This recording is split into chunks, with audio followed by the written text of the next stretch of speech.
So, The Force Awakens came out, what would be now, 3 days ago? And of course, I have, as a huge Star Wars fan, a ton to say about it. Um, I've seen the film three times now in the past, I saw it twice on Thursday, and then I saw it once on Friday. I'm going to see it two more times probably later on this week, probably once on Christmas and maybe like the day before. But I wanted to wait like a few days to kind of let everything sink in. I wanted to see the film as much as possible. I wanted to try and do as much of I don't know, a review that I thought would accurately represent the film and how I felt about the film by waiting a few days after seeing it, so that way I could just give an honest opinion on it. And I will say that at this particular point in time, right now, the way that I feel about this film is one, it's my favorite film of the year. Two, it's in the top three of my favorite Star Wars films of all time. And three, I'm going to say this again after saying it pretty much since day one when I found out that Disney got Abrams to direct this film. I think J.J. Abrams was the absolute best choice to direct this film. A little bit of like history on how I feel about J.J. Abrams. I am a huge Abrams fan. I think he's a fantastic director, and I've always thought that even when he was rumored for doing Episode 7, back when he was supposedly just talking about it with Kathleen Kennedy, I was like, they got to get him. They have to. They have to. And then I remember when he came out and said that he wasn't going to do it, I was just like, I was crushed. My heart was crushed because I thought he would be a perfect fit to do this film because obviously the past two Star Trek films that he's directed have had so much of a Star Wars feel to it. I'm like, well, if he just does a Star Wars film, he'll do a perfect Star Wars film. So, needless to say, not getting into the film just quite yet. Abrams was, I think, like the best choice for this film, and a little bit about like his direction and how he likes to do characters in his film. I don't think that there's anyone that's doing big blockbuster sci-fi films right now that direct and write as compelling of villains as Abrams. Obviously, he co-wrote the script with Lawrence Kasdan, who also did Empire Strikes Back. Um, but there's one thing I noticed as a theme among all of his films is that he does villains that are very layered, villains that are really not villains, more not necessarily anti-hero, but not all outright evil either. And they're just very layered characters that you may not necessarily side with, but at the very least, you can understand where they're coming from and why they take the actions that they do. And that's definitely one standout thing about this film and how that just kind of pertains and correlates to Abrams in general. I thought that that was perfect, and I knew that that was going into the film. I knew he's probably going to do Kylo Ren, not knowing anything about Kylo Ren at the time. I knew that he was probably going to be a pretty interesting bad guy, and sure enough, that was like a huge highlight of the film for me. So, again, going into my thoughts about the film, this would probably I can't really rank them, but my top three would be, of course, A New Hope, Empire Strikes Back, and then this would be somewhere in the top three. I don't know in what order yet. Obviously, it's been decades that I've been able to think about episode four and episode five. So episode seven, only having seen it three times in 72 hours, I can't really rank them yet. But it is I'm 100% sure that I like this more than Return of the Jedi and the three prequel films. I think probably like 20 minutes into this film, it shot as far as like quality wise higher than the three prequel films, at least for me personally. I know for a lot of people coming out of the film, they absolutely love this film way more than the prequels, and that was kind of the consistent thing that I was hearing among film goers is that this was better than the prequels. So that was definitely a huge standout for me. Was that it feels like Star Wars again. It definitely feels like Star Wars again. It definitely feels like the film that we probably should have gotten in '99. Like I remember being in the theater in 1999, seeing Phantom Menace, and then like coming out of that film and just feeling like this emptiness, this like this like empty pit in my stomach, if you will. And that was something that I was really afraid of getting going into this film. And immediately, probably like I don't want to give any spoilers away all that much, but I think kind of at this particular point in time, most people that want to go see the film anytime soon have already seen it. But it was kind of like towards the beginning when we're following Ray on Jakku that it kind of like hit me that this feeling never hit me with any of the prequels, but it did with some of the original films of just that holy crap, Star Wars is back. Like that feel that you got from seeing A New Hope, that sense of like awe and wonder and just like the sheer scope of this entire universe, it just hit. Like, and I can't really like explain like the feeling that it was, but I just knew like 20 or 25 minutes in this, I'm like, this is it. Like, he clearly gets exactly what it is that fans have been wanting from this franchise for like decades now. I want to go a little bit into some things that I really liked about the film, and in traditional fashion, I don't really rate films. I just like to talk about things that I liked and things that I didn't like. And over the past couple of days, which is why I wanted to wait so long to do this, is because the things that I haven't liked, I've somehow spun and morphed those into reasons why I like the film that much more. So obviously some things that I like about the film are going to be the characters, and that was the big thing coming into this film that Abrams focused on. Was he's like, if I'm going to be doing a Star Wars film, the first thing that me and Kasdan are going to want to focus on are the characters. The characters are going to have to be the primary focus, and we're going to have to get a trio of males and females to come into this film, and they're going to have to at least be somewhat as compelling as the original three. Everything about the characters in this film, the dialogue, the interaction with each other, just their overall flow and them playing off of each other. And actually, I'm not even gonna say that's three characters. I'm gonna say four. I'm gonna add BB-8 in there as the fourth character, because BB-8 was absolutely a character in this film that you end up probably liking first before any of the other three. And watching him play off of Finn, played by John Boyega, and watching him play off of Ray, it was absolutely hilarious. Like, I cannot see. I remember before the film came out, obviously we've seen like a ton of Star Wars merchandise, and I was really afraid to buy any of it because I'm like, what if the film sucks? Like, let's be honest here. I really wanted it to not suck, but I'm like, what if it does suck? And I'm stuck with all of this crap. So I've waited and I've waited. Now that I've seen the film three times, I will absolutely be going ahead and buying my BB-8 T-shirts and droids and pretty much all the stuff I can get my hands on. But I will throw him in there as a fourth character, and I will rank him as high as I rank Oscar Isaacs, Boyega, and Daisy Ridley. They were all phenomenal, and they all played off of each other so well. And I can't stress enough that, I mean, starting with the characters, I'm like, you knew right off the bat that interaction with Finn and Kylo Ren, and then shortly thereafter followed with that interaction with Finn and Poe, played by Oscar Isaac. It hit. Like, it was just, I was like, okay, this film, I'm like, if the character interactions are at least this good and the dialogue is at least this good from the first 10 minutes of the film, we're good, we're golden. And then 10 minutes later, I was like, yup, this is gonna be a good film.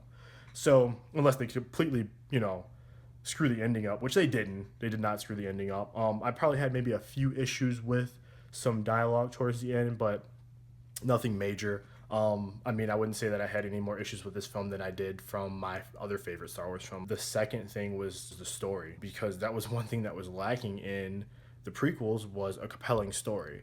Like, and let's say that we did have, I think, interesting characters in the first one, which there was one or two interesting characters that had one or two okay performances out of the three prequel films, but for the most part the story wasn't compelling enough to to drive from episode 1, episode 2 to episode 3 to really keep me invigorated and interested enough in the actual film to really be all that decided to come back. And as a huge Star Wars fan, when episode 3 came out, I was pretty much so done with the series and the franchise that I think it was like 2 weeks after episode 3 came out before I actually saw it in theaters, because I knew it wasn't going to be what I wanted from a Star Wars film, and I knew that at that point George Lucas's mindset wasn't in the same spot as it was back in the 70s and 80s when he did the original trilogy. So it wasn't what I wanted from Star Wars, and I don't think it was what a lot of fans obviously wanted from Star Wars either, which is why I think this one jumps ahead of those.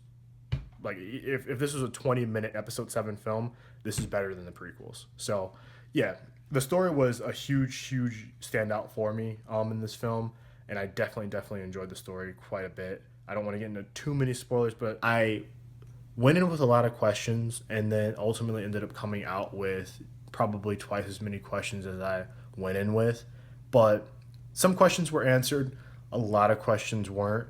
But at the same time, the way in which they told the story without necessarily answering all the questions that I had, and then adding on to them, making me theorize about what's going to happen next, and who is Daisy Ridley, who is her character Ray related to ultimately, is obviously a big question that I had coming out of the film.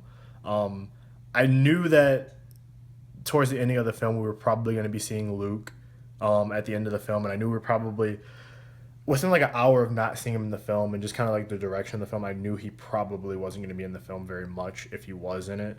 And then as we kept going further and further along, I'm like, okay, this is clearly not going to be this is a Skywalker trilogy, meaning that we're going to be focusing on Skywalkers again, but we're not necessarily going to be focused on Luke Skywalker. It's going to be kind of like this natural transition to the new from the old. And I thought that Abrams and Kasdan handled that very, very well. Another big highlight for me regarding the film was a lot of people don't like the soundtrack, but I have the soundtrack actually pulled up on my computer right now, and I've been listening to it pretty much nonstop since Friday. And me personally, I think this is one of the best Star Wars soundtracks that John Williams has done. And I know one of the big complaints and criticisms about the soundtrack is it doesn't have that signature piece. And I know a lot of people are saying, well, this is kind of lacking that iconic song. And to me, let me pull this up. I actually think that there is an iconic song to this film, and I believe it would probably be the finale song, which I think is also incorporated with Rey's theme. But Rey's theme, where you kind of have like the light flute playing in the background, I think is probably one of my favorite Star Wars songs, period. And it was like, I remember when it first played, and I think it was when she was scavenging around the fallen I'm forgetting the name of it, but the fallen Star Destroyer on Jakku, and then it started playing her theme, and I remember like that song has been stuck in my head for like the past 3 days straight. Like I have not been able to get it out, and I've been constantly playing it on Spotify like over and over and over again. I think the soundtrack is phenomenal, and I think it added to the film is perfect because I think it fits. I think each character's theme, and I think each song fits that scene in the film perfectly, and it does just enough to make that scene that much more interesting and engaging. And it's not bombarding me or overbearing me with loud music and kind of taking me out of it a little bit with like its epicness, but it's kind of like a subtle soundtrack where it subtly adds to the actual scene versus becoming like a character, for example, in the scene. And I think that was really a unique take on this particular film. It's somewhat unfortunate that Abrams isn't going to be doing episode 8, but Rian Johnson, who obviously did Loopers a few years ago that everyone loved, wasn't a huge fan of Loopers, me personally, but he directed a couple episodes of Breaking Bad that I enjoyed quite a bit. I think he's going to offer a really interesting portrayal, or not necessarily portrayal, but I think he's going to have an interesting take on the Star Wars universe. He's a huge fan. I mean, if not, he's as big as a fan of Star Wars as J.J. Abrams is. Obviously, he's got some big shoes to fill because I'm reading this morning at all the records that it's broken, at the box office over the past 3 days, and it's not really surprising that it's broken all these records. I think it's a little shocking, actually, that it beat the Jurassic World worldwide opening record, and it didn't open in China. So that should tell you something, that people were starving for a good quality Star Wars film, because it beat the Jurassic World record from I think July, and Jurassic World opened in China. This didn't yet. This opens in China I think the first week of January, the second week of January, on January 9th. And when it opens in China, I think Disney's probably got their eyes set on a certain James Cameron film that they're going to want to be trying to take the fight to. Who knows? Maybe they do end up coming close to that number. Maybe they don't. I think they probably got a good shot, actually.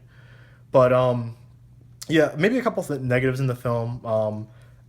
I think it's kind of along the lines of a lot of negatives that a lot of people had with the film, which is some of the dialogue with Leia. I thought was kind of funny because I'm not gonna say she was phoning it in, because I think that Carrie Fisher is very much in love with this franchise as much as anyone else.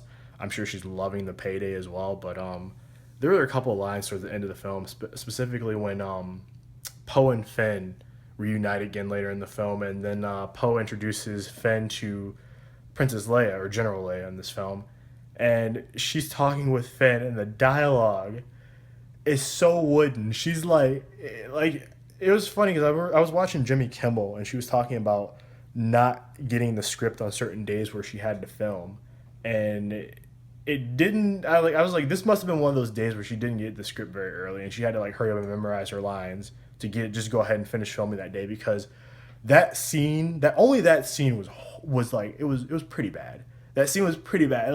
I felt like she was probably reading off of a teleprompter.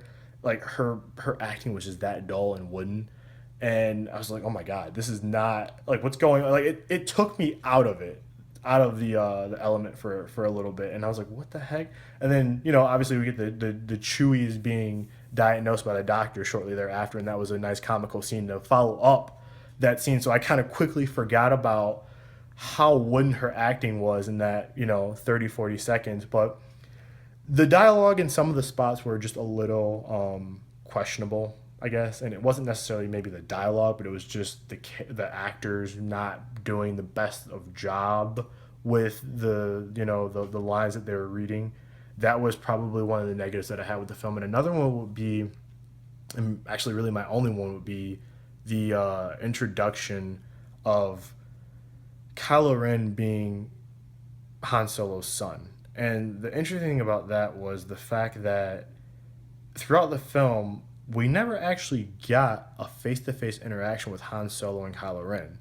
They never actually met face to face until, if I remember correctly, when, spoiler alert, Han dies. And I was like, well, wait a second. I'm like, the overall scene was very, very, very, very well executed. It was the problem with it was that there was never actually an interaction earlier in the film with the two characters to really make us go, okay, like I actually feel something for this father-son relationship.